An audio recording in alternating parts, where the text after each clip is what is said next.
Instagram stories, Instagram stories, woo, woo! Hey everybody, Katie Lance here, founder and CEO of Katie Lance Consulting, the Get Social Smart Academy, and author of the book, Get Social Smart, and it's episode 72 of the Get Social Smart Show, and today we are talking about 3 mistakes I see real estate professionals making when it comes to Instagram stories.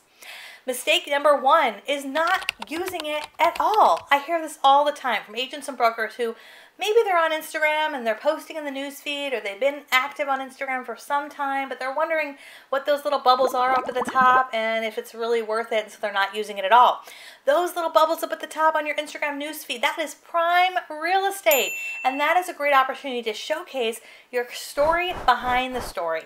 The agents and brokers who are making the most out of Instagram are not just posting in the feed periodically. Even if they're posting consistently, one of the things that will help you get more traction overall with Instagram is to use Instagram stories.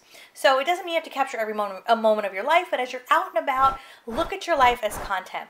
As you are in between appointments, you're just leaving a listing appointment, or you just left a home inspection, or you're out on broker's tour, use that as an opportunity to kind of showcase you're out and about. Don't miss out on that opportunity. This idea of storytelling is so powerful. We first saw it with Snapchat, now we see it with Instagram stories, it's now on Facebook.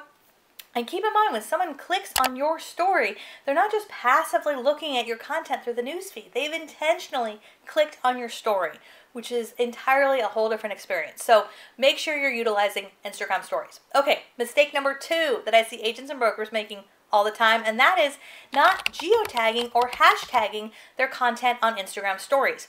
So if you want to get more traction with Instagram stories, one of the biggest tips I can give you is, as you're out and about at a listing in your community, whatever it might be, putting in the geolocation of the city that you're in. And the reason for that is when you're out and about and you put in the geolocation of your city, your Instagram story is more likely to be seen by more people who happen to be viewing what's happening in San Francisco, or what's happening in Manhattan, or what's happening in your local area. Because when you geotag your Instagram story, you can actually click on that and you can open up the larger story that's happening for your local area.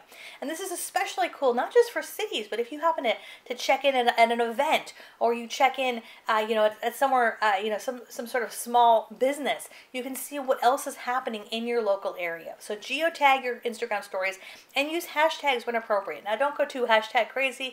Use 1 or 2 hashtags as needed. Now, one thing you can do on your Instagram stories is shrink down those geolocations and the Instagram hashtags, and that way they don't take up your entire story within Instagram stories. Okay, mistake number 3 I see a lot of real estate professionals making is not including personal content in their Instagram stories.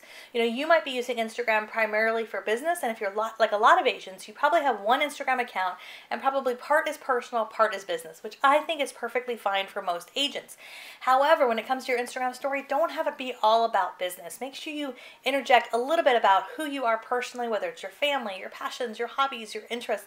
People really appreciate that. That's how they really get to know the real you. As I always say, people connect with you and refer business to you because of your experience and your expertise, but they really connect with you and refer business to you over and over again because they relate to you. So those are just a few things that we're seeing when it comes to Instagram stories. I would love to hear from you in the comments below. Are you using Instagram stories? And if so, drop your Instagram link below.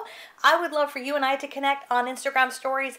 Each and every day, I'm sharing tips, tools, and tricks on Instagram stories that will help you do better with your business. You can follow me over on Instagram at Katie Lance. And if you're watching this video on YouTube, make sure you subscribe. We've got a new video that comes out each and every Wednesday, really geared to help you get smarter about social media. As always, you can find out more at katielance.com. Thanks so much. We'll see you soon.